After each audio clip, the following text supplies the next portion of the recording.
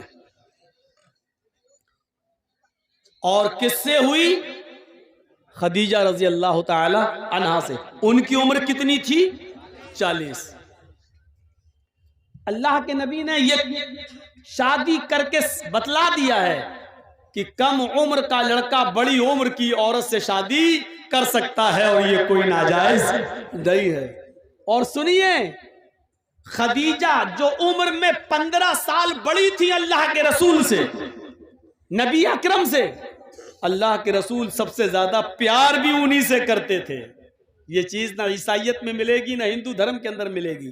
صرف اتنا لکھا ہے پتی اور پتنی میں پریم ہونا چاہیے بس، لیکن پریم کیسا، اس کی مثال کیسی؟ رام چندر جی سیتا سے کتنا پیار کرتے تھے، آج تک رامائن پڑھ جائیے آپ کو نہیں ملے گا۔ اگر پیار کرتے ہوتے تو راوڑ لے کے نہ بھاگا ہوتا۔ 14 سال کا بنواس لے لیا تھا رام چندر جی نے، اپنی پتنی کو چھوڑ گئے، 14 سال کے لیے جنگل میں چلے گئے۔ صاحب پتنی کی دیکھ ریکھ کون کرے گا؟ کون دیکھ ریکھ کرے گا؟ تو میں کرٹیسائز نہیں کرنا چاہتا ہوں، اور ہونا بھی نہیں چاہیے، لیکن بتانا میں یہ چاہتا ہوں کہ بیوی گھر میں اکیلی، رام چندر جی کا کوئی پتر تو تھا نہیں بھائی۔ 14 سال تم جنگل میں رہو گے تو بیٹا کہاں سے آئے گا، بیٹی کہاں سے ہوگی، اولاد کہاں سے آئے گی؟ تو یہ سب چیزیں سوچنے کی ہیں۔ تو رام چندر جی کے نے 14 سال کا بنواس لے لیا، ادھر راوڑ جو ہے ان کی پتنی کو لے کے بھاگ گیا۔ جو بھی ہوا وہ الگ بات ہے کہ سیتا جی اچھی تھی، نیک تھی، اپنے رامائن کے مطابق انہوں نے راوڑ کو ہاتھ نہیں لگانے دیا، اور راوڑ نے بھی بہت چاہتے ہوئے بھی ان کو بدنام نہیں ہونے دیا۔ بدنام کرنا چاہتا تھا لیکن نہیں کر سکا، اور سیتا کو اپنے آپ کو پاک صاف، اپنی قوم کے سامنے پاک اور صاف ثابت کرنے کے لیے آگ میں کودنا پڑا، چھلانگ لگانی پڑی، یہ بتانے کے لیے کہ راوڑ کے ساتھ میرا کوئی تعلق اور میرا کوئی سمبند نہیں۔ یہ ساری چیزیں آپ دیکھیے اور پڑھیے آپ۔ ادھر حضرت عائشہ کے اوپر بھی الزام لگتا ہے، ادھر حضرت عائشہ کے اوپر بھی تہمت لگتی ہے زنا کی، لیکن حضرت عائشہ کو اللہ کے نبی ان کے گھر پہنچا دیتے ہیں، آپ نے الزام نہیں لگایا۔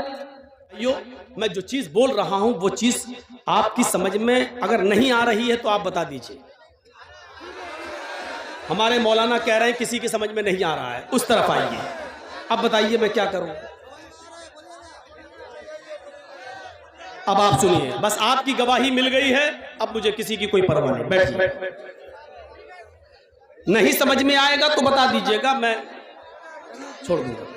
ہاں اب آپ سنیے، تو میں کہہ یہ رہا تھا کہ اسلام ایک مکمل مذہب ہے، ایک مکمل کمپلیٹ دین ایک اسلام کون ہے؟ اسلام ہے۔ اس مذہب کے اندر آپ کو کمپلیٹلی نہیں ملے گی۔ اللہ کے رسول نے 25 سال کی عمر میں 40 سال کی خدیجہ کے ساتھ رہ کر پوری دنیا کو دکھا دیا کہ دیکھو مجھ سے 15 سال عمر میں بڑی عورت، اس کے ساتھ کیسے رہا جاتا ہے۔ بڑھاپے کی کوئی شکایت نہیں آئی ہے، بلکہ جب تک خدیجہ زندہ رہی، نوٹ کیجئے گا میری بات، جب تک خدیجہ زندہ رہی اتنا پیار کیا اللہ کے رسول نے خدیجہ سے، اور خدیجہ نے بھی اتنا پیار دیا نبی اکرم کو کہ اللہ کے رسول نے کوئی دوسری شادی خدیجہ کی زندگی میں نہیں کی۔ آپ نے اور شادیاں کی ہیں لیکن کب؟ خدیجہ کے انتقال کے بعد، لیکن خدیجہ جب تک زندہ رہی تب تک آپ نے دوسری شادی نہیں کی۔ اور جانتے ہو یہ چیزیں آپ کو رامائن اور گیتا میں نہیں ملیں گی، عیسائیت میں نہیں ملیں گی۔ جب خدیجہ کا انتقال ہو گیا اور آپ نے 1-2 شادیاں اور کر لی اور عائشہ بھی آپ کی زندگی میں آ گئی تو آپ تعجب کریں گے۔ ایک دن قربانی کا دن تھا، یہاں سے آپ دیکھیے، ایک دن بقرعید کا دن تھا، قربانی کا دن تھا، آپ نے جانور ذبح کیا اور ذبح کرنے کے بعد اس کا گوشت پک کر جب حضرت عائشہ صدیقہ نے اپنے ہسبینڈ کو دیا، اللہ کے نبی کو دیا، قربانی کے گوشت کی پہلی بوٹی اللہ کے نبی کے پاس آتی ہے، آپ نے پیالہ اٹھایا اور اس گوشت کی بوٹی کو لے کر جیسی منہ میں لگاتے ہیں، کھاتے نہیں، اس کو واپس کر دیتے ہیں اور آنکھوں میں آنسو آ جاتے ہیں، روتے ہوئے پوچھا اما عائشہ نے میرے سرتاج کیا ہوا؟ اے اللہ کے نبی آپ کو یہ کیا ہو گیا ہے؟ تو اللہ کے نبی جواب دیتے ہیں عائشہ آج مجھے خدیجہ کی یاد آ رہی ہے۔ خدیجہ اس دنیا میں نہیں ہیں، انتقال کر چکی ہیں، لیکن انتقال کے بعد جبکہ حضرت عائشہ ایک جوان بیوی نبی کے پاس بیٹھی ہے، لیکن نبی اکرم گوشت نہیں کھا رہے ہیں، کیا کہتے ہیں عائشہ آج مجھے خدیجہ کی یاد آ رہی ہے، خدیجہ زندہ ہوتی تو وہ بھی میرے ساتھ بیٹھ کر کھانا کھاتی، میرے ساتھ بیٹھ کر گوشت تناول فرماتی۔ پوری دنیا کو بتا دیا اے نبی کی زندگی پر لانچھن لگانے والوں، اے محمد صاحب کی زندگی پر ظلم کرنے والوں، الزام لگانے والوں، یہ نبی کا پیار تھا کہ اپنے سے 15 سال بڑی عورت کے ساتھ اس طرح رہے کہ اس کے انتقال کے بعد بھی اس کو بھول نہیں سکے، انتقال کے بعد بھی اس کو بھلا نہیں سکے۔ خدیجہ اس دنیا میں نہیں ہے، لیکن اللہ کے رسول اپنے دل سے خدیجہ کو نہیں نکال سکے۔ فرمایا عائشہ جب تک خدیجہ کی سہیلیوں کو گوشت نہیں پہنچ جائے گا میں نہیں کھاؤں گا۔ پھر آپ نے جانور کے گوشت کے ٹکڑے کیے، اس کی بوٹیاں بنائیں اور پیکٹ بنا بنا کر آپ نے خدیجہ کی سہیلیوں کو پہنچایا، اور خدیجہ کی سب سہیلیوں کو جب گوشت پہنچ گیا تب اللہ کے نبی نے گوشت کھایا۔ تو پریکٹیکل کر کے اگر بتایا تو کس نے بتایا؟ اسلام نے۔ اسی لیے میں کہتا ہوں کہ دنیا کا کوئی مذہب کمپلیٹ نہیں ہے، کمپلیٹ اگر کوئی مذہب ہے تو اسلام ہے۔ اور اسی لیے قرآن نے کیا کہا؟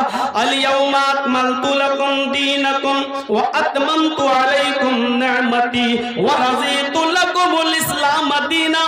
اے محمد صلی اللہ علیہ وسلم آج میں نے تمہارے اس دین کو مکمل کر دیا۔ اليوم اکملت لکم دینکم آج میں نے تمہارے لیے تمہارے اس دین کو مکمل کر دیا۔ واتممت علیکم نعمتی اور اپنی نعمتوں کا اتمام کر دیا، اپنی نعمتیں ہم نے پوری کر دی۔ ورضیت لکم الاسلام دینا اور میں آج تمہارے اسی دین اسلام سے راضی اور خوش ہو گیا۔ دنیا کے کسی مذہب کے اندر آپ کو کمپلیٹ ہونے کا ثبوت نہیں ملے گا۔ اگر مکمل کوئی مذہب ہے، دیکھیے بیٹھو کیسے اسلام بتاتا ہے۔ دنیا کے کسی دھرم میں دیکھ لو کھڑے ہو کے کھانا چاہیے کہ بیٹھ کے کھانا چاہیے، نہ ہندو دھرم بتائے گا، نہ عیسائی بتائے گا، نہ یہودی بتائے گا، لیکن اسلام بتائے گا کہ کھانا کیسے کھاؤ۔ 3 طریقے بتائے، یا تو دونوں پیر اوپر کر کے اکھڑو بیٹھ کے کھاؤ، یا دونوں پیر پیچھے کر لو جیسے اتحیات میں بیٹھا جاتا ہے اس طریقے سے بیٹھ کے کھاؤ۔ میرے بھائیوں کھانے کے طریقے کس طریقے سے کھایا جائے، ایک پیر بچھا لیا جائے اور ایک پیر کھڑا کر دیا جائے، اس طریقے سے یہ 3 طریقے اگر بتائے ہیں تو اسلام نے بتائے ہیں۔ دنیا کے کسی دھرم نے یہ نہیں بتایا کہ کتنا کھاؤ۔ اسلام کہتا ہے کہ کھاتے وقت اپنے پیٹ کے 3 حصے کر لو، ایک حصہ کھاؤ، ایک حصہ میں پانی پیو اور ایک حصہ خالی چھوڑ دو تاکہ تم اللہ کو یاد کر سکو، اللہ کا ذکر کر سکو۔ آج کی میڈیکل سائنس کہتی ہے جو لوگ پیٹ بھر کے کھانا کھا لیتے ہیں، جس کو ہمارے یہاں کہا جاتا ہے ٹھوس کر کھانا، حلق تک کھا لینا، جو اتنا کھاتے ہیں وہ ہمیشہ بیماریوں میں مبتلا رہتے ہیں۔ اور اللہ کے رسول کے مطابق، سنت کے مطابق اگر کوئی لوگ کھانا کھانے شروع کر دیں 2 حصے میں کھائیں، ایک حصہ خالی چھوڑ دیں، تو یہ بیمار ہو ہی نہیں سکتا، کیونکہ پیٹ تمام بیماریوں کی جڑ ہے، پیٹ تمام بیماریوں کی جڑ ہے۔ جب پیٹ ٹھیک رہے گا تو آدمی اپنے آپ صحیح رہے گا۔ تو یہ کمپلیٹلی اگر کوئی مذہب ہے، مکمل کوئی مذہب ہے تو وہ اسلام ہے۔ اسی لیے فرمایا وَمَن يَبْتَغِ غَيْرَ الْإِسْلَامِ دِينًا فَلَن يُقْبَلَ مِنْهُ، اسلام کو چھوڑ کر اگر کوئی دوسرا دین تلاش کرو گے تو وہ ہرگز قبول نہیں کیا جائے گا۔ اسلام کو چھوڑ کر اگر کوئی دوسرا دین تلاش کرو گے تو وہ ہرگز قبول نہیں کیا جائے گا، وہ دین مانا ہی نہیں جائے گا۔ اسلام کو چھوڑ کر اگر کوئی دوسرا دین تلاش کرو گے تو وہ قبول نہیں کیا جائے گا۔ وَهُوَ فِي الْآخِرَةِ مِنَ الْخَاسِرِينَ، اور وہ آخرت کے اندر خسارہ اٹھانے والوں میں سے، نقصان اٹھانے والوں میں سے ہوگا۔ یہ ہے اسلام۔ اس کے علاوہ دوسرا دین تلاش کرو گے تو وہ قبول نہیں کیا جائے گا۔ اب آئیے تھوڑا سا آپ کو یہ بھی بتا دوں کہ اسلام کس چیز کا نام ہے۔ ہم سمجھتے ہیں کہ جو کچھ بھی کر لو وہ اسلام ہے. نہیں نہیں، اسلام دو چیزوں کا نام ہے، رب کے قرآن کا اور محمد الرسول اللہ کے فرمان کا. آپ کتنا بھی اچھا کام کر لیں، کتنا بھی اچھا کام کر لیں، لیکن اگر قرآن کی مہر نہیں ہے یا محمد الرسول اللہ صلی اللہ علیہ وسلم کی اس پر مہر نہیں ہے تو وہ اللہ کے یہاں قبول نہیں ہوگا. دیکھیے یہاں ہر مسلک کے لوگ آئے ہوں گے، زیادہ تر اہل حدیث ہیں، میں نے مان لیا، لیکن ایک بات یاد رکھیے گا، بہت غور سے سنیے گا، کسی پر کوئی کریٹیسائز نہیں ہونی چاہیے، کسی پر کوئی حملہ نہیں ہونا چاہیے، ہر آدمی کو اپنے مسلک پر عمل کرنے کا اختیار ہے. لیکن یہ بات کون نہیں مانے گا کہ اسلام قرآن اور حدیث کا نام ہے. مسئلہ یہ نہیں ہے کہ آپ ظہر میں 12 رکعت پڑھتے ہیں یا 10 رکعت پڑھتے ہیں. مسئلہ یہ نہیں ہے کہ تراویح 8 رکعت پڑھنا چاہیے یا 20 رکعت پڑھنا چاہیے. مسئلہ یہ نہیں ہے کہ مغرب کے اندر 5 رکعت پڑھنا چاہیے یا 7 رکعت پڑھنا چاہیے، عشاء کی 7 رکعت پڑھنی چاہیے یا 17 رکعت پڑھنی چاہیے. یہ کوئی مسئلہ نہیں ہے. مسئلہ یہ ہے کہ ہم جو عبادت کر رہے ہیں وہ جناب محمد الرسول اللہ کے طریقے پر ہو رہی ہے یا نہیں ہو رہی ہے. بس اتنی سی بات ہے. ہر مسلمان جب بھی نماز پڑھے تو وہ یہ سوچے کہ جناب محمد رسول اللہ نے ایسی نماز پڑھی یا نہیں، ایسا روزہ رکھا یا نہیں رکھا. مثلا روزہ افطار کا ٹائم ہو رہا ہے ہمارے یہاں، مان لیجئے ہریش چندر پور میں 5:25 پر. ایک مثال دے رہا ہوں. اب آدمی 5:25 پر بیٹھا ہوا ہے، ہم روزہ نہیں کھولیں گے. نہیں کیوں؟ پتہ نہیں سورج ڈوبا ہوگا یا نہیں ڈوبا ہوگا. 5:30 ہو گئے پھر بھی روزہ نہیں کھولنا. نہیں تھوڑا سا اور بھوکا رہ لوں تو اور زیادہ ثواب ملے گا. تو ملے گا؟ اب وہ عشاء تک رک جاتا، نہیں عشاء تک اور بھوکا رہ لوں اور زیادہ ثواب ملے گا، تو اس کو ثواب ملے گا؟ نہیں ملے گا. کیا ہوگا؟ گناہ اور پڑے گا. کیوں؟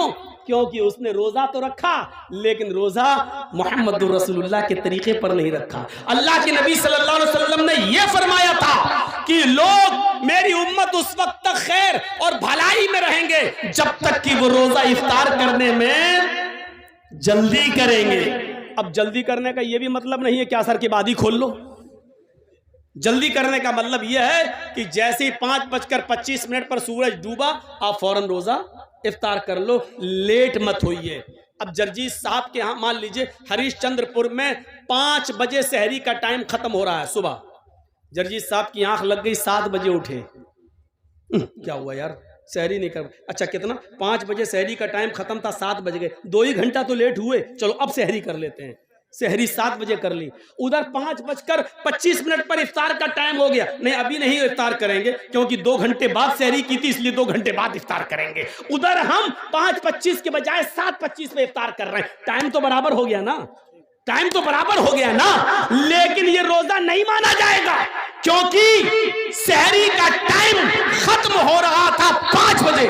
آپ کو 4:59 تک سحری کرنا تھی، 5:01 پہ نہیں کرنا تھی، لیکن آپ تو 7 بجے کر رہے ہیں. آپ نے اصول توڑ دیا، ضابطہ توڑ دیا، نبی اکرم کا بنایا ہوا قانون توڑ دیا. اس لیے آپ کا روزہ قبول نہیں کیا جائے گا. چاہے آپ 7:30 بجے کھولیں، 8:30 بجے کھولیں، 9:30 بجے افطار کریں، لیکن نہیں مانا جائے گا کیونکہ روزہ رکھنا مقصد نہیں ہے، شریعت کی پابندی کرانا مقصد ہے.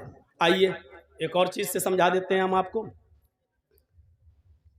ایک کاغذ ہے میرے پاس، مان لیجئے جیب میں پڑا ہوگا، یہ مان لیجئے ایک لفافہ ہے ہمارے پاس. اس پہ میں نے ایک لیٹر لکھ دیا اور پوسٹ باکس میں ڈال دیا. سنیے گا، بڑی اچھی مثال دے رہا ہوں. پوسٹ باکس میں ڈال دیا، لیکن اس پر 5 روپے کا جو ٹکٹ لگتا ہے سرکاری لفافے پر، وہ ہم نے چپکا دیا، سرکاری ٹکٹ، اور ایڈریس لکھا. بتائیے تو جب 5 روپے کا سرکاری ٹکٹ لگ گیا اور ایڈریس بھی صحیح ہے تو ہمارا لیٹر اپنے ایڈریس پر پہنچے گا یا نہیں پہنچے گا؟ پہنچ جائے گا. سرکاری ٹکٹ نہیں لگایا لیکن لفافہ ہم نے 1000 روپے کا خرید لیا. بہت خوبصورت ہے، ڈیزائن دار ہے، بہت اچھا ہے، کاغذ بڑا عمدہ ہے، اس کی قیمت 1000 ہے. اس لفافے پر ہم نے لیٹر لکھ کر رکھ دیا لیکن سرکاری ٹکٹ 5 روپے کا نہیں لگایا، تو کیا وہ اپنے ایڈریس پر پہنچے گا؟ نہیں پہنچے گا، اور پہنچے گا تو بیرنگ بن جائے گا، آپ سے وصول کر لیا جائے گا 10 گنا. نہیں پہنچے گا. کیوں؟ کیونکہ اس پر سرکاری مہر نہیں لگی ہے، سرکاری ٹکٹ نہیں لگا ہے. تو پتا چلا کہ 5 روپے کا سرکاری ٹکٹ لگ گیا تو پہنچ جائے گا. 1000 کا خرید لیا لیکن سرکاری ٹکٹ نہیں لگا تو نہیں پہنچے گا. اسی طریقے سے ظہر کی نماز 10 نہیں 12 پڑھ لو، 12 نہیں 12,000 پڑھ لو. مغرب کی نماز 5 نہیں 7 پڑھ لو، 7 نہیں 7,000 پڑھ لو. تراویح 8 نہیں 20 پڑھ لو، 20 نہیں 20,000 پڑھ لو. لیکن اس پر سرکار کی مہر نہیں ہے، یعنی جناب محمد رسول اللہ کی مہر نہیں ہے، تو وہ ہماری نماز اللہ کے یہاں قبول نہیں ہوگی. میرے بھائیوں، رکعتوں کی تعداد کا کوئی مسئلہ نہیں ہے. مسئلہ یہ ہے کہ اللہ نے قرآن میں کیا کہا ہے؟ ما آتاکم الرسول فخذوہ وما نہاکم عنہ فانتہوا. رسول تمہیں جو دیں، جس نے ماں کو سمجھ لیا وہ سب کچھ سمجھ گیا. آج پوری تقریر میری سمجھ جاؤ گے اگر ماں کو سمجھ لیا. ماں یہ والی ماں نہیں جس کے پیٹ سے بچے پیدا ہوتے، یہ ماں نہیں. ما اتاکم الرسول، یہاں اس آیت میں جو لفظ ماں آ رہا ہے اس کو میں کہہ رہا ہوں. ما اتاکم الرسول فخذوہ. ماں کے 2 معنی ہیں، ذہن میں رکھیے گا، دماغ میں، مائنڈ میں. ماں کے کتنے معنی ہیں؟ یہاں اس جگہ 2. پہلا معنی جو، اور دوسرا معنی جتنا. ما اتاکم الرسول کا پہلا ترجمہ کیا ہوگا؟ ما اتاکم الرسول، رسول جو دیں وہ لے لو. سنیے گا کیا مطلب ہوا؟ ما اتاکم الرسول، رسول جو دیں وہ لے لو. اور دوسرا ماں کا ترجمہ یہاں یہ ہوگا ما اتاکم الرسول، رسول جتنا دیں اتنا لے لو. مطلب سمجھ رہے ہو کیا؟ نہ اس میں زیادہ کر سکتے ہو نہ اس میں کم کر سکتے ہو. اگر مغرب کی 3 رکعت دی ہیں فرض تو 3 ہی پڑھنا ہے. اب اگر کوئی 5 پڑھ لے تو گناہگار ہوگا. اللہ کے رسول نے وضو بنانے کا حکم دیا ہے تو 3 بار ہاتھ دھلنے کو کہا، 3 بار کلا کرنے کو، 3 بار ناک میں پانی ڈالنے کو، 3 بار چہرہ دھلنے کو. اب کوئی آدمی کہے یار میں 4 بار دھل لیتا ہوں، جتنا زیادہ دھلو اتنا زیادہ چہرہ صاف ہوگا، جتنا زیادہ ہاتھ دھلو اتنا زیادہ ہاتھ صاف ہوگا، جتنا زیادہ پیر دھلو اتنا زیادہ پیر صاف ہوگا. تو معاف کیجئے گا، جو آدمی اعضائے وضو کو 4 بار یا 5 بار دھلتا تو اس کا وضو ہوگا نہیں. سنت کے خلاف کرنے پر اس کی نماز رد کر دی جائے گی اور اس کو گناہ پڑے گا. کیوں؟ کیونکہ اللہ کے رسول نے جتنا دیا تھا اس نے اتنا نہیں لیا، بلکہ نبی کے دیے ہوئے کو کم سمجھا، اس لیے اس نے زیادتی کر دی اپنی طرف سے، بڑھا دیا اپنی طرف سے. تو نبی جو دے وہ لے لو اور جتنا دے اتنا لے لو. اور اتنا یاد رکھنا، غلطی بڑے بڑوں سے ہوئی ہے. کوئی آدمی دنیا میں یہ نہیں کہہ سکتا کہ ہم سے خطا نہیں ہو سکتی ہے. اسلام جان بوجھ کر خطا کرنے کو گناہ قرار دیتا ہے، لیکن انجانے میں، مثلا ہم بہت پڑھے لکھے، ایک مثال دے رہا ہوں، مان لیجئے میں بہت پڑھا لکھا لیکن ہم کو تحقیق کرنے میں کوئی غلطی ہو گئی، لیکن علم ہو جانے کے بعد کہ صحیح چیز یہ ہے، ہم جو ہے وہ غلط ہیں، تو پھر صحیح چیز آ جانے کے بعد ہم کو غلط چیز کو چھوڑنا پڑے گا، ہمیں غلط چیز کو ترک کرنا پڑے گا. علم ہو جانے کے بعد بھی ہم اس پر جمے ہوئے ہیں تو وہ ٹھیک نہیں ہے. آئیے میں تمہیں لے کے چلتا ہوں ایک ایسے منظر کی طرف، آپ کو بڑی ہنسی آئے گی، آپ کو بڑا مزہ بھی آئے گا، لیکن مزہ دینے کے لیے اور ہنسانے کے لیے میں آپ کو تقریر نہیں کر رہا ہوں. یہاں آپ کو بخاری شریف کی ایک حدیث کا واقعہ سنانے جا رہا ہوں، لیکن اس واقعے میں یہ آپ کو تھوڑی سی مسکراہٹ آ جائے گی. 2 قدیم صحابہ ہیں اور سفر کر رہے ہیں. ایک کا نام ہے حضرت عمار اور ایک کا نام ہے حضرت عمر. عمر فاروق کا تو نام بہت اچھی طرح جانتے ہو، اور عمار کا بھی نام جانتے ہو کہ حضرت سمیہ کے بیٹے ہیں عمار. وہ سمیہ جن کو شرمگاہ میں نیزہ داخل کر دیا گیا تھا اور اسلام میں پہلی جو شہید ہوئی تھی خاتون وہ. اب سن لیجیے آپ میری بات. اب جس کا پیشاب لگ رہا ہو اس کو بھی روک لو، یہیں پر مت جانے دو. یار یہ بار بار اٹھ رہے ہیں میرے سامنے. اصل میں بات یہ نہیں ہے، میرے سامنے اٹھنا غلط نہیں ہے. ایک بار حیدرآباد میں تقریر کر رہا تھا تو کوئی میرے سامنے سے اٹھا تو میں سمجھا پیشاب کرنے جا رہا ہے. وہ پیشاب کرنے کے بجائے وہ سیدھا میرے مائک آ کے پکڑ کے پھینک دیتا ہے، اور اس کے بعد میں لاٹھی ڈنڈے اور ٹماٹر انڈے چلے وہاں پھینکے گئے. تو مجھے وہی میرے دماغ میں بھرا ہوا ہے. جب بھی سامنے سے کوئی اڑتا تو مجھے ڈر لگتا ہے کہ یہ مائک پکڑنے نہ آ رہا ہو. اب وہی دماغ ہے. میں نے کہا نا وہ بھوکا آدمی, اس سے پوچھا دو کیا کہتا 4 روٹی. تو جو دماغ میں بھرا ہوگا وہی ہے نا. تو میرے دماغ میں یہ بھرا ہے, جو بھی سامنے سے اٹھتا ہے میں سمجھتا ہوں یہ مائک پکڑنے تو نہیں آ رہا ہے. جیسے ابھی مولانا میرے کان میں بولے تو مجھے یہی لگا, کہیں میں کچھ لگا مجھے, لیکن وہ کان میں بول دیے, سمجھا دیے, ٹھیک ہے. تو سنیے, ایک تھے عمار اور ایک تھے عمر, دونوں سفر میں تھے. اب میں اپنی اسپیڈ تھوڑی سلو کر رہا ہوں آپ کو, تبھی آپ سمجھ پائیں گے. دونوں سفر کر رہے ہیں اور رات میں جنگل سے گزر ہو رہا ہے. سوچتے خطرناک جانور ہیں, اس لیے اسی جنگل میں سو لیا جائے, آرام کر لیا جائے. انہوں نے اپنی اپنی چادر بچھائی اور سو گئے. فجر کی نماز میں دونوں کو اٹھنا تھا. فجر کی نماز میں دونوں کو اٹھنا تھا. بڑا دلچسپ واقعہ سنا رہا ہوں, آپ کو بھی مزہ آئے گا, سنیے. اور جن کو مسئلہ معلوم نہیں ہوگا وہ مسئلہ بھی جان جائیں گے.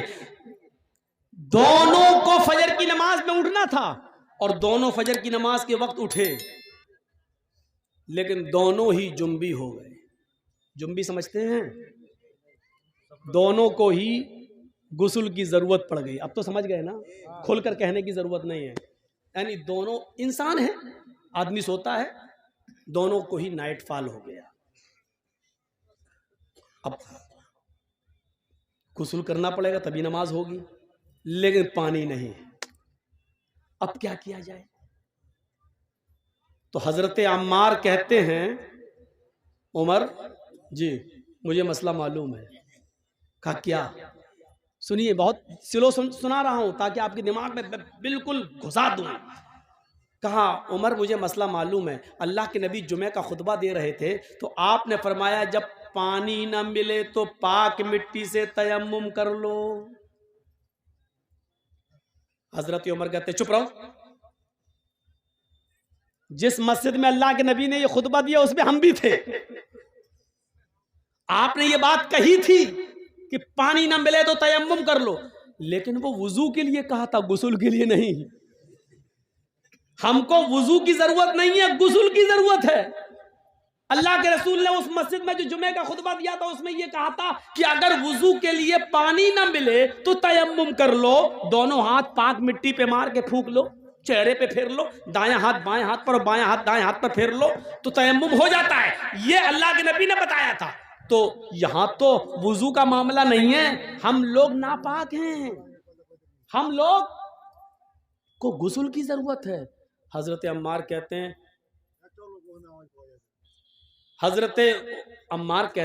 تو ایک کام کریے نا, وضو میں ہاتھ پیر منہ کلا کیا جاتا ہے اور یہ سب دھلا جاتا ہے. ہم کو غسل کی ضرورت ہے, اس لیے پورے جسم پہ مٹی پھیر لیتے ہیں. ایسا کرتے ہیں, یعنی اپنا دماغ لگا رہے ہیں. دیکھیے حضرت عمر کہتے ہیں نہیں ہمیں کوئی اچھا نہیں لگ رہا ہے. کیوں؟ ہم کو مسئلہ معلوم نہیں, ایسا نہ ہو ایسا کرنے پر گناہ ہو. تو حضرت عمار نے اپنی عقل چلائی اور حضرت عمر نے اپنی عقل چلائی. حضرت عمار نے کہا تمہیں نہیں پڑھنا مت پڑھو, میں تو پڑھوں گا نماز. تو حضرت عمار نے کیا کیا, ایک جھاڑی کے پیچھے چلے گئے, مٹی پڑی تھی, بخاری شریف کی حدیث کے الفاظ ہیں, اپنے جسم کو اس پر پورا مٹی میں لوٹ لیا. بخاری میں کیا ہے, کما تمرق الدابہ یتمرق کما تمرق الدابہ. حضرت عمار مٹی پر ایسے لوٹے, ایسے جیسے چوپایا. آپ نے دیکھا ہوگا جانور کو مٹی میں ایسے کرتا نا, پھر جھاڑ دیتا اپنے آپ کو, پورے جسم پر مٹی ہو جاتی ہے اس کے. تو حضرت عمار نے ایسے ہی کیا, پورا کر کے پورے جسم پر مٹی مل لی اور گئے اور نماز پڑھ لی. حضرت عمر دیکھ رہے ہیں, انہوں نے نماز نہیں پڑھی. حضرت عمار نے پڑھ لی. حضرت عمر نے کہا پتہ نہیں صحیح ہوا کہ غلط. نہیں, انہوں نے اپنی عقل دوڑائی, نماز نہیں پڑھی. شہر میں گئے, صبح سورج نکلنے کے بعد پانی مل گیا, اور جیسے ہی پانی ملا تو حضرت عمر نے سب سے پہلے غسل کر کے فجر کی نماز قضا کر لی, پڑھ لی. اس زمانے میں موبائل کا دور نہیں تھا. دبایا, ہاں جرجی صاحب ذرا بتائیے تو. معلوم ہے رات کے 3 بجے لوگ ہمیں پریشان کر دیتے کبھی, اس لیے موبائل بند کر دیا. 3 بجے پوچھتے ہیں مولانا صاحب فلاں ہاسپٹل میں میری بیوی ایڈمٹ ہے. اچھا, اللہ تعالیٰ نے ابھی ایک بیٹا دیا, کیا نام رکھوں؟ ارے بچہ آج پیدا ہوا ہے کمینے 7ویں دن نام رکھنا ہے تجھے، ابھی ضرورت کیا تھی؟ صبح پوچھ لیتا، رات میں 3 بجے فون کر کیا نام رکھو؟ تو یہ پریشان کرنے والے لوگ بھی ہوتے ہیں، 3 بجے فون کر رہے ہیں، کہا ارے مولانا خوشی تھی اس لیے بول دیا۔ تو بولو نا مولانا صاحب ہمارے بچے کے لیے دعا کرنا، اللہ تعالیٰ نے چاند سا بیٹا دیا، یہ کیا نام 3 بجے فون کر رہا ہے؟ تو اس زمانے میں فون کا زمانہ نہیں تھا، اللہ کے رسول سے مسئلہ معلوم کر لیا جائے۔ اب سنیے، عمار ابن یاسر نے نماز پڑھ لی، حضرت عمر نے نہیں پڑھی، جب سورج نکل گیا پانی مل گیا تب عمر فاروق نے نماز پڑھ لی۔ جب سفر ختم ہوا تو یہ دونوں جب مدینے آئے تو اللہ کے نبی صلی اللہ علیہ وسلم سے دونوں نے اپنا اپنا قصہ بیان کیا کہ اللہ کے رسول بتائیے ہم دونوں میں کون صحیح، ہم دونوں میں کون صحیح؟ تو اللہ کے نبی نے فرمایا اچھا دونوں کو غسل کی ضرورت پڑ گئی؟ کہا عمار تم نے کیا کیا؟ کہا اللہ کے رسول ہمیں تو معلوم تھا پانی نہ ملے تو تیمم کر لو۔ تو اللہ کے رسول نے فرمایا جی بالکل۔ تو حضرت عمر نے کہا یہ تو آپ نے وضو کے لیے کہا تھا، انہوں نے پورے جسم پر مٹی مل لی۔ تو اللہ کے رسول نے کہا عمار کیا کیا تھا تم نے؟ کہا کہ میں تو ایسے لوٹا مٹی پر جیسے 4 پیر والا جانور زمین پر لوٹتا، پورے جسم پر مٹی مل لی۔ تو اللہ کے رسول مسکرائے اور مسکرا کر کہتے ہیں کہ عمار تم نے غلط کیا، تمہیں ایسا نہیں کرنا چاہیے تھا۔ اب حضرت عمر بڑے خوش ہیں، یہ غلط ہو گئے تو ہم تو صحیح ہوئے ہوں گے، ان کی غلطی ہے تو ہم صحیح ہو گئے، ہم نے نماز نہیں پڑھی ہم صحیح ہو گئے۔ تو کہ لے اور پورے جسم پر مٹی مل لو ہو گئے نا۔ تو کہا حضرت عمار نے اللہ کے نبی ان کا سنو انہوں نے کیا کیا؟ تو حضرت عمر سے پوچھا تم نے کیا کیا؟ کہ اللہ کے رسول جب تک پانی نہیں مل گیا میں نے غسل ہی نہیں کیا، نماز کا وقت نکل گیا، صبح سورج نکلنے کے بعد پانی ملا تو میں نے غسل کیا پھر نماز پڑھی۔ آپ نے کہا عمر تم نے بھی غلط کیا۔ اس میدان میں جتنے لوگ جمع ہیں سنو، عمار کی بات کو اللہ کے رسول ریجیکٹ کر رہے ہیں، پرانے صحابی، اور حضرت عمر فاروق کی بات کو بھی ریجیکٹ کر رہے ہیں جبکہ وہ بھی پرانے صحابی۔ بلکہ عمر فاروق کے بارے میں تو کہا تھا لو کان بعدی نبی لکان عمر، اگر میرے بعد کوئی نبی ہوتا تو کون ہوتے؟ عمر۔ اتنا بڑا مقام، لیکن اللہ کے نبی نے کیا کہا تم نے بھی غلط کیا۔ اے عمر اور اے عمار دونوں کا تیمم ایک ہی ہے، وضو کا بھی اور غسل کا بھی۔ اگر غسل کی بھی ضرورت پڑ گئی تھی تب بھی وہی تیمم کرنا چاہیے تھا جو نماز کے لیے کیا جاتا ہے، جو وضو کے لیے کیا جاتا ہے، بس یہی کافی تھا۔ اپنے دونوں ہاتھوں کو زمین پر مارتے، اس کو پھونکتے۔ دیکھو تیمم کا طریقہ کیا ہے، یہ مان لیجیے مٹی ہے، یہ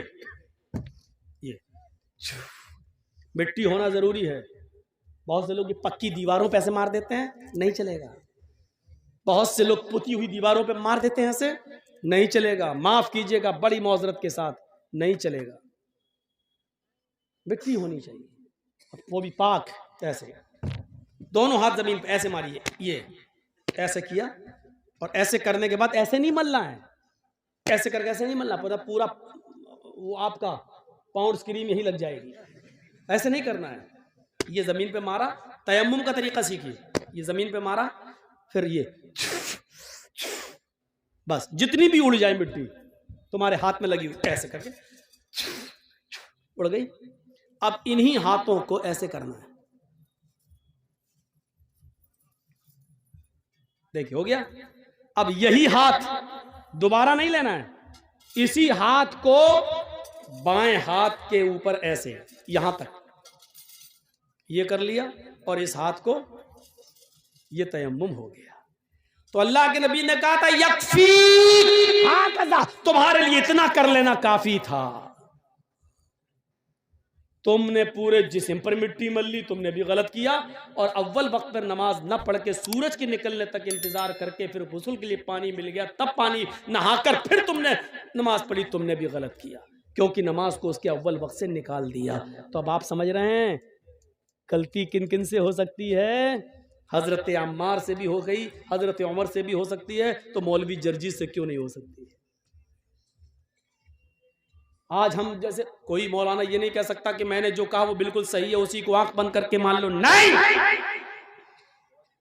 ہر شخص کی بات شریعت کی کسوٹی پر رکھی جائے گی.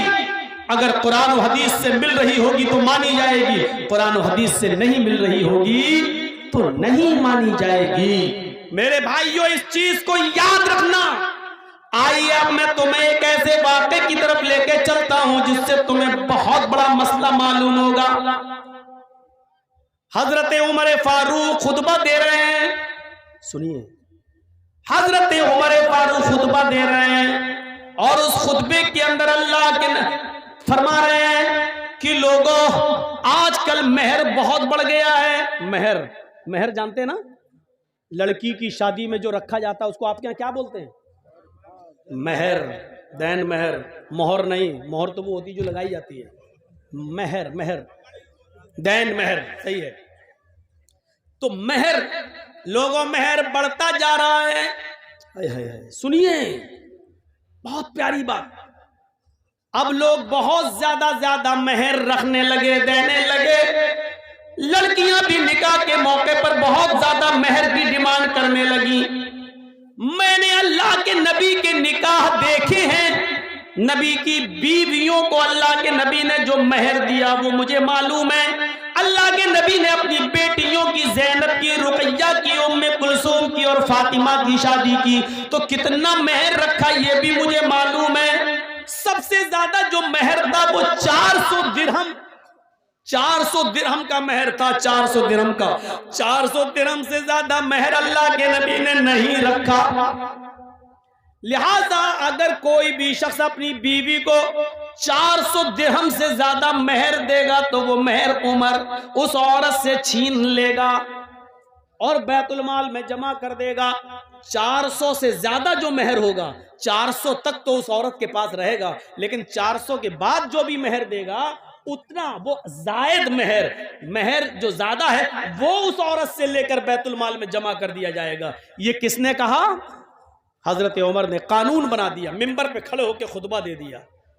خطبہ تو دے دیا, ٹائم ختم ہو گیا, اتر گئے, جمعے کی نماز پڑھا دی. نماز پڑھانے کے بعد اسی مسجد میں پردے میں ایک عورتیں بھی نماز پڑھ رہی تھی. پردہ پڑا ہوا تھا, عورتیں بھی نماز پڑھ رہی تھی. ایک بوڑھی عورت آتی ہے پردے سے, کہتی ہے امیر المومنین مجھے آپ سے کچھ کہنا ہے. بولا کیا کہنا چاہتی ہو؟ بولو. کہا وہیں آنا چاہتی ہوں. میں نے پیروں میں ساکس موزے پہن رکھے ہیں, ہاتھوں میں نے داستانے گلیوز پہن رکھے ہیں, میرا چہرہ چھپا ہوا ہے, میں وہیں آ کر آپ سے روبرو ملنا چاہتی ہوں. آپ نے مسئلہ غلط بتا دیا. حضرت عمر فاروق سے کہہ رہی ہے ایک عورت کہ آپ نے مسئلہ غلط بتا دیا. حضرت عمر کہتے ہیں میں نے غلط بتا دیا کہ ہاں آؤ ادھر. عورت, بوڑھی عورت گئی. کہا امیر المومنین آپ نے اس منبر پر کھڑے ہو کر یہ کیسے کہہ دیا کہ کوئی بھی آدمی اپنی بیوی کو 400 درہم سے زیادہ مہر نہیں دے سکتا؟ حضرت عمر نے کہا ماں, بوڑھی ماں, اللہ کے رسول نے اپنی بیویوں کو 400 درہم سے زیادہ نہیں دیا. اپنی بیٹیوں کے نکاح میں 400 درہم سے زیادہ مہر نہیں رکھا. پھر اس عورت نے کیا جواب دیا؟ امیر المومنین 400 درہم دینا ایک الگ بات ہے, لیکن 400 درہم سے زیادہ نہیں دے سکتا ہے کوئی مرد. کیا ایسی کوئی حدیث ہے آپ کے پاس؟ کیا اللہ کے رسول نے 400 درہم سے زیادہ مہر دینے کو سے منع کیا؟ ایسی کوئی حدیث ہے آپ کے پاس؟ تو حضرت عمر نے کہا ماں مجھ سے حدیث کیوں مانگ رہی ہو؟ کیا 400 درہم سے زیادہ بھی کوئی مہر دے سکتا ہے؟ ایسی کوئی حدیث ہے تمہارے پاس؟ یہ حضرت عمر نے اس سے پوچھا, ایسی کوئی حدیث ہے تمہارے پاس؟ اس بوڑھی عورت نے جواب دیا امیر المومنین 400 درہم سے زیادہ بھی مہر دے سکتا ہے, حدیث نہیں قرآن کی آیت موجود ہے. حضرت عمر نے کہا قرآن میں ہے؟ میں روز قرآن پڑھتا ہوں. کہا روز پڑھتے ہو تب بھی آپ کو نہیں معلوم؟ جلدی بتاؤ. آئے بوڑھی عورت, آئے ماں, جلدی بتاؤ وہ کون سی قرآن کی آیت ہے جس میں لکھا ہو کہ 400 درہم سے زیادہ بھی دے سکتا ہے شوہر اپنی بیوی کو مہر. اس عورت نے بوڑھیا نے قرآن کی آیت پڑھی وَآتَيْتُمْ إِحْدَاهُنَّ قِنْطَارًا فَلَا تَأْخُذُوا مِنْهُ شَيْئًا. سوچئے وَآتَيْتُمْ إِحْدَاهُنَّ قِنْطَارًا، تم میں سے کوئی بھی شخص اپنی بیوی کو ڈھیر سارا مال دینا چاہے تو دے سکتا ہے، جتنا چاہے اتنا دے سکتا. قنطارہ خزانے کے خزانے دے سکتا ہے، محل دے سکتا ہے، مکان اس کو دے سکتا ہے، پراپرٹی دے سکتا ہے، زمین دے سکتا ہے، جائیداد دے سکتا ہے. مہر میں اس کے نام پورا کا پورا فلیٹ بک کر سکتا ہے، اس کے نام کر سکتا ہے. جو شوہر اپنی بیوی کو مہر میں جو دینا چاہے دے سکتا ہے.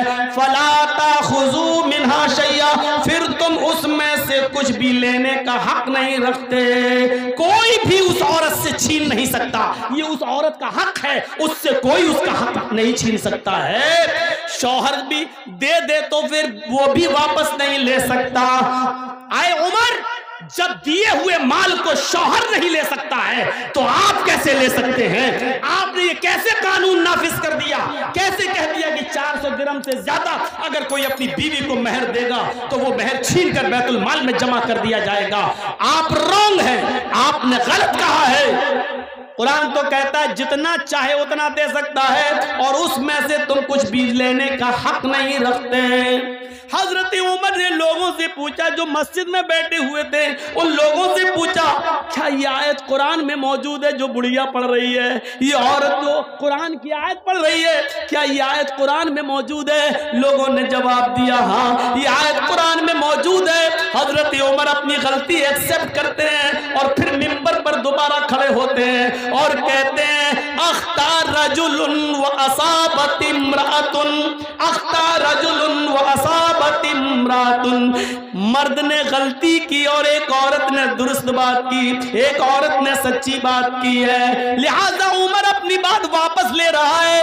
اب اس عورت کی دی ہوئی قرآن کی آیت کو نافذ کرتا ہے. لوگوں تم جتنا چاہو اپنی بیوی کو مہر دے دو، اب میں کسی سے مہر کی رقم نہیں چھینوں گا اور بیت المال میں جمع نہیں کروں گا.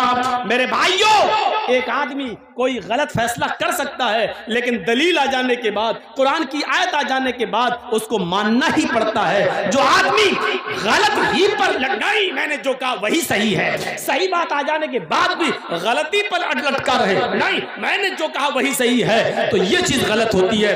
حضرت عمر فاروق نے کہا اختار رجل، میں نے غلطی کی ہے، مرد سے خطا ہو گئی، عورت نے سچی بات کہی ہے، اور پھر اپنی بات کو واپس لے لیا. یہی ہے سلف، یہی ہے میرے بھائیوں. اسلام کی صحیح بات آ جانے کے بعد آدمی صحیح بات کو لے لے اور اپنی پرانی روش چھوڑ دے، اپنا پرانا طریقہ ترک کر دے، اپنا پرانے طریقے سے توبہ کر لے اور صحیح بات پر عمل کرنا شروع کر دے.